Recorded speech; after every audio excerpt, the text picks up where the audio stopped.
बिस्मिल्लाहिर्रहमानिर्रहीम। अस्सलाम वालेकुम। Welcome to my channel. Dear students, आज हम फिर एक नए टॉपिक के साथ हैं। आज हम इंटरनेशनल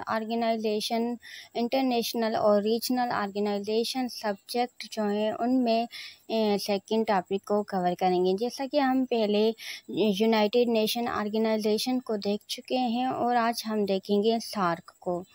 सार्क ये एक रीजनल ऑर्गेनाइजेशन है। रीजनल ऑर्गेनाइजेशन उन कंट्रीज़ पर बेस करती हैं जिन कंट्रीज़ का बॉर्डर आपस में मिलता हो या फिर जो एक ही कॉन्टिनेंट के अंदर रहते हों।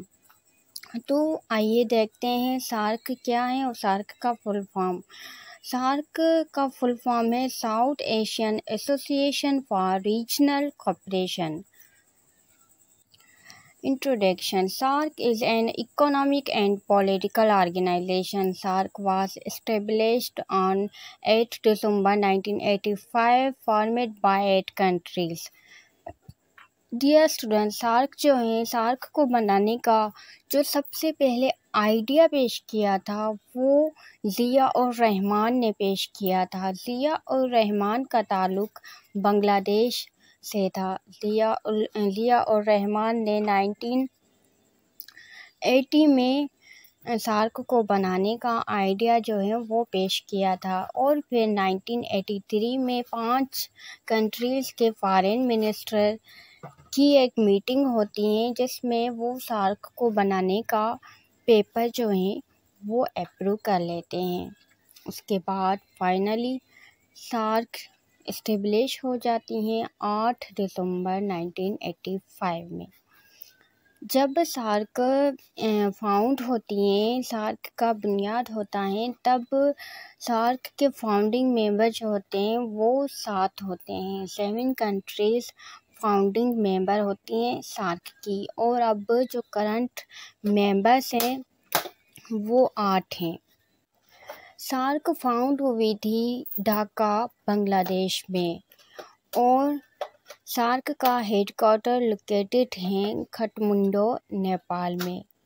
फाउंड हुई थी ढाका बांग्लादेश में और हेडक्वार्टर लोकेटेड है काठमांडू नेपाल में। The SAARC Secretariat was established in Kathmandu on 16 January 1987. SAARC का जो सेक्रेटेरिएट है वो काठमांडू नेपाल में लोकेटेड है और इस्टेब्लिश हुआ था 16 जनवरी 1987 में। ऑब्जेक्टिव्स। सार्क के जो ऑब्जेक्ट हैं वो है improve quality of life and welfare of people. लोगों की लाइफ को वेलफेयर करना, उनकी लाइफ को इम्प्रूव करना, economic and social and cultural development करना और जो भी कंट्रीज़ मेंबर्स हैं उनके कॉपरेशन वगैरह उनके साथ कॉपरेशन वगैरह करना और एक दूसरे के इंटरनल मैटर्स में इंटरफेयर ना करना और आपस में फ्रेंडली ताल्लुकात जो हैं उन्हें कायम करना। Members and observer of SAARC. Dear students, SAARC के जो करंट मेंबर्स हैं वो हैं अफ़गानिस्तान, बांग्लादेश, भूटान, इंडिया, मालदीव, नेपाल, पाकिस्तान, श्रीलंका।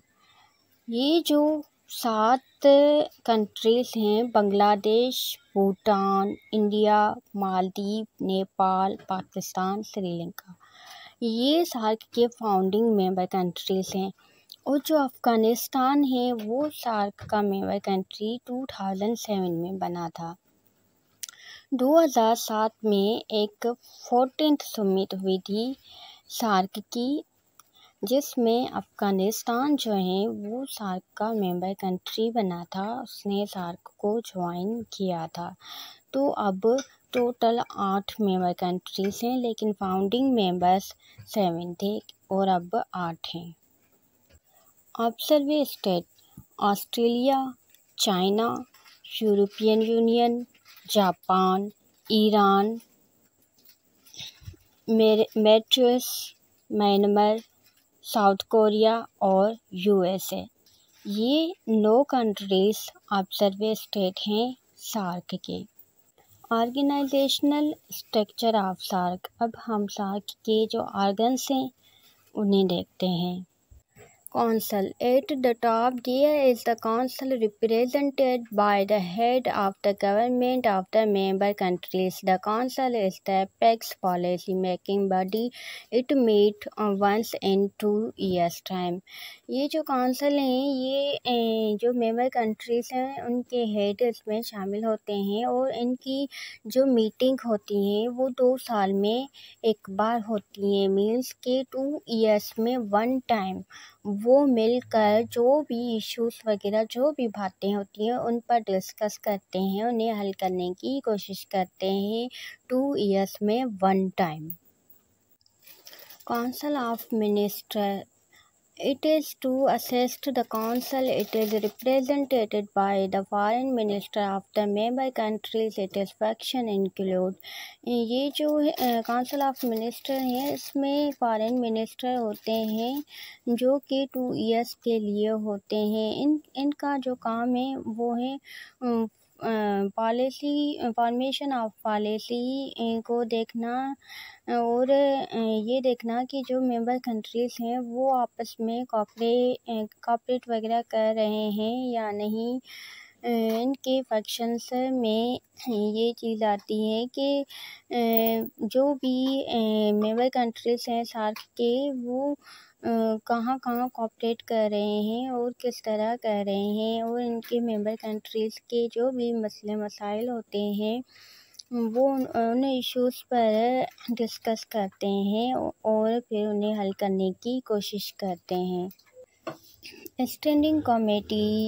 ये स्टैंडिंग कमेटी जो है इसमें फॉरेन सेक्रेटेरिएट होते हैं मेंबर कंट्रीज़ के और इनका काम होता है जितने भी प्रोग्राम्स होते हैं उनको मेंटेन करना, कोऑर्डिनेट करना। सार्क की तरफ से जो भी प्रोग्राम होते हैं वो जहाँ जहाँ भी होते हैं उनको डिटरमाइंड करते हैं और आउटसाइड रीजन में आपस में एक कोऑपरेशन करना। फिनांस के जो भी काम प्लानिंग होते हैं जो भी होते हैं वो सब ये स्टैंडिंग कमेटी देखती है। उसके बाद आती हैं programme committee. It consist of the senior official of the member government. Its functions include. ये जो है इसमें हर एक स्टेट जो होती है मेंबर कंट्री जो होती हैं उनका एक सीनियर ऑफिसर होता है। सीनियर ऑफिसर से मुराद हैं कोई भी सिविल सर्वेंट वगैरह, तो हम उसको भेजते हैं और फिर वो प्रोग्राम कमेटी का मेंबर बनता है। इसके फंक्शन में बजटिंग कमेटीज़ को देखा जाता है। स्टैंडिंग कमेटी जो भी साइन करती हैं वो सब उसकी एक्टिविटीज़ वगैरह सब जो हैं वो ये प्रोग्राम कमेटी देखती हैं। जो भी एक्सटर्नल एक्टिविटीज़ वगैरह जो भी साइन करती हैं स्टैंडिंग कमेटी वो सब ये प्रोग्राम कमेटी जो है ये देखती हैं।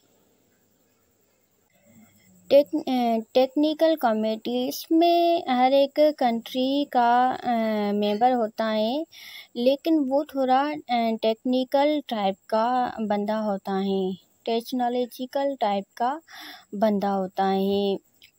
ठीक है। इनके फंक्शंस में जितने भी प्रोजेक्ट बनते हैं और जितने भी प्रोग्राम बनते हैं चाहे वो इकोनॉमिकल हो, सोशल और ट्रेड में जो भी आपस में एक काम करते हैं उस हवाले से जो भी प्रोजेक्ट बनते हैं उनको टेक्निकल कमेटी जो है वो देखती हैं। प्रोजेक्ट को एग्जीक्यूटिव करना और मेंटेन करना भी इस कमेटी का काम है। जो रिपोर्ट जमा करते हैं फिर उस रिपोर्ट के हवाले से मुख्तलिफ रिपोर्ट पर काम करना और ऐसे एरियाज़ जिनमें एग्रीकल्चरल आ जाता है, इकोनॉमिकल भी आ जाता है, और जिसमें हेल्थ आ जाती है। ये सब जो हैं वो ये टेक्निकल कमेटी जो है ये देखती हैं। उसके बाद आता है secretariat. The SAARC secretariat is located in Nepal. The secretariat is headed by the Secretary General, appointed by the Council of Ministers. Its functions include coordination, execution, and monitoring of SARC activities. ये जो secretariat हैं, जैसा कि हमें पता है, secretariat एक administrative officer होता है। सार्क का सेक्रेटेरिएट जो है वो नेपाल में लोकेटेड है। सेक्रेटेरिएट को अपाउंट जो है वो काउंसिल मेंबर करते हैं। जैसा कि हमें पता है, तंजीम के जो फंक्शंस होते हैं उनके लिए इसको इलेक्ट किया जाता है। सार्क एक्टिविटीज़ फंक्शंस होते हैं उनको ये कोऑर्डिनेट करता है और एग्जीक्यूट करता है, मेंटेन करता है और सार्क की मीटिंग को तस्दीक देना और जो भी मुख्तलिफ ऑर्गेनाइजेशंस आते हैं जैसा कि UNO, EU, United nation, European union, Italy के और सार्क के बीच का जो भी काम होता है वो ये सेक्रेटेरिएट करता है। सार्क का जो सेक्रेटेरिएट है वो 3 साल के लिए इलेक्ट किया जाता है और सार्क का जो करंट सेक्रेटेरिएट है उनका नाम है मिस्टर विराकुन। मिस्टर विराकुन जो है वो करंट सेक्रेटेरिएट हैं और जो फर्स्ट सेक्रेटेरिएट था वो था अबुल एहसन। अबुल एहसन जो है वो फर्स्ट था और मिस्टर विराकुन जो है वो करंट हैं। सार्क के सेक्रेटेरिएट को हम प्रेसिडेंट भी कह सकते हैं। उसके बाद हमारा ये जो टॉपिक है ये मुकम्मल होता है। उम्मीद करती हूँ कि आपको ज़रूर समझ में आया होगा। इसमें हमने जो सार्क की फाउंडेशन देखी और सार्क की मेंबर कंट्रीज़ देखे और ऑब्जेक्ट देखा। उसके बाद हमने सार्क के जो ऑर्गन्स हैं उन्हें देखा। अगर मेरी वीडियो आपको समझ में आई है और अगर पसंद आई है तो फिर प्लीज़ मेरी वीडियो को लाइक कर दें और चैनल को सब्सक्राइब कर दें। Thank you. अल्लाह हाफ़िज़। Bye bye.